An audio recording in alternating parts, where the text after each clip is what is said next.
बरेली उत्तर प्रदेश के 9 विधानसभा सीटों पर उपचुनाव है। उससे पहले सपा नेता प्रतिपक्ष माता प्रसाद पांडेय ने भाजपा पर चुनाव की धांधली की आशंका जताते हुए एडीजी रमित शर्मा से मुलाकात की है। उन्होंने अधिकारियों से चुनाव को कुंदरकी में निष्पक्ष तरीके से कराने की मांग की है। उन्होंने मीडिया से बातचीत करते हुए ये भी कहा है कि सपा सभी उपचुनाव सीट जीतने जा रही है। साथ ही उन्होंने मुख्यमंत्री योगी की भाषा शैली पर सवाल उठाए। वहीं मुरादाबाद के जिलाध्यक्ष जयवीर यादव ने कहा कि भाजपा के लोग उनके वोटर की जबरदस्ती पर्ची ले रही हैं और पुलिस भी सपा के कार्यकर्ताओं को भी थाने बुलाकर परेशान कर रही है। जिला अध्यक्ष शिवचरण कश्यप, महानगर अध्यक्ष शमीम खां सुल्तानी, जिला अध्यक्ष मुरादाबाद जगवीर सिंह यादव, पूर्व दर्जा राज्यमंत्री जुगल किशोर वाल्मीकि, राजेश अग्रवाल, जिला कोषाध्यक्ष अशोक यादव, मयंक मोंटी शुक्ला, दीपक शर्मा, भारती चौहान, श्यामवीर यादव, मोहसिन रजा खां, सुरेंद्र सोनकर, अनिल शर्मा, द्रोण कश्यप, विशाल कश्यप, संजीव कश्यप, अमित गेहार, राम सेवक प्रजापति, सम्राट अनुज मौर्य लोग उपस्थित रहे आदि। पीसी कंडक्ट की है, क्या मकसद है इस पीसी का? आज प्रेस कॉन्फ्रेंस आयोजित कर रहे हैं। देखिए, हमारा प्रेस कॉन्फ्रेंस करने का मतलब यह है कि हमें सूचना मिली कुदरकी में न तो बीएलओ ने फार्म बांटा और पुलिस वालों ने जितने मतदाता थे, अधिकांश मतदाताओं का जो हमारे से संबंधित थे, सापा से संबंधित थे, उनका आई कार्ड रख लिया, उनको धमका दिया, उनको कहते हैं घर छोड़ के चले जाओ, वोट न देने जाओ।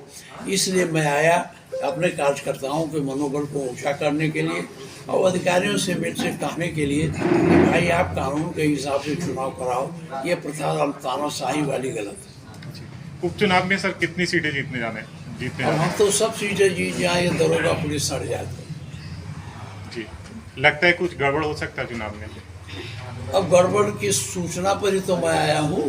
सरकार खुद उनके भाजपा ही नहीं, पुलिस के बदौलत, सरकारी मशीनरी के बदौलत चुनाव लड़ रही है, उनके कार्यकर्ता नहीं लड़ रहे।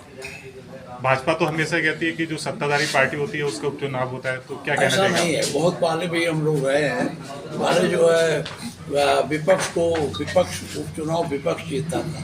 अब जब से सरकारी मशीनरी का प्रयोग होने लगा तब से सत्ता पक्ष जीतने लगा। आजम जी से चंद्रशेखर मिले हैं, कहा यह जा रहा है कि मतलब कुछ उनकी तरफ झुकाव हुआ है। देखिए, अब ये क्या है हम नहीं जानते। हम आजम खान साहब से मिले थे, उनके परिवार से मिले हैं। आज लौटते समय अगर मौका लगेगा तो फिर मिलेंगे। मैं जेल में मिला हूँ। अब कोई मिलता है तो इसका मतलब थोड़ा है हर आदमी की उनके प्रति सहानुभूति है। वो एक ईमानदार का नेता रहे हैं और उनको जानबूझकर ये सरकार परेशान कर रही है। कहा यह भी जाता है कि आप लोगों से नाराजगी है, आजम साहब की नाराजगी है कुछ? अब हम तो बता नहीं सकते, हमको तो उनसे मुलाकात हुई तो नाराजगी नहीं। कुंदरकी में एक समुदाय को तेजपात का पत्ता बताया डिप्टी सिंह ब्रजेश पाठक जी ने।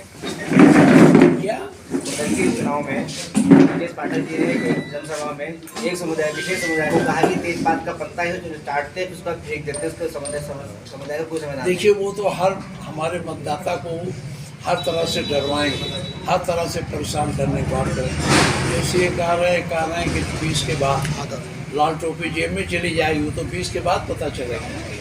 लाल टोपी हमेशा संघर्ष करी। हम लोग छोटे थे तो पंडित जवाहरलाल को भी हम लोग काला झंडा देखा, इंदिरा गांधी को, सबको हम लोगों ने देखा। सापा लड़ना जानती है। सब सोशलिस्ट पार्टी का जो मूवमेंट था गरीबों के लिए, पिछड़ों के लिए, दलितों के लिए, इसमें हम लोग काफ़ी संघर्ष किए। बसपा की क्या स्थिति देखते हैं आप इस समय चुनाव के? हम बारे में क्या बताएं, आप लोग बताएं। हम तो यहाँ है नहीं, देखें उनका क्या हाल है। वो अपने कर्मों से अपना हाल बना रही है। ये 27 में भी गठबंधन रहेगा, कांग्रेस रहना चाहिए। ये नारा चल रहा है बटेंगे और कटेंगे, इस पर क्या कहना चाहते हैं? अभी इस नारे से आपको बहुत ये तो ऐसा है, हम उस पर बहुत कमेंट नहीं करते। हमारे मुख्यमंत्री हैं, सम्मान मुख्यमंत्री के नाते, और इस नाते नहीं कि वो योगी आदित्यनाथ। मुख्यमंत्री संवैधानिक पद है, उसके प्रति सम्मान भाव रखना चाहिए। अब वो क्या नारा लगाते हैं, क्या क्या कहते हैं, कहाँ कहाँ कहते हैं, आप लोग खुद पता लगा। उस नारे से कुछ होने जाना वाला नहीं है। महाराष्ट्र में मैं गया था अभी चुनाव प्रचार में, गडकरी ने खुद है कहा ये नारा यहाँ नहीं चलेगा, कहिए मैं कटिंग नहीं। तो इनके लोग ही नहीं इनकी बात मानने को तैयार है। अभी और हमारा समाजवादी पार्टी का नारा है, जोड़ेंगे तो जीतेंगे।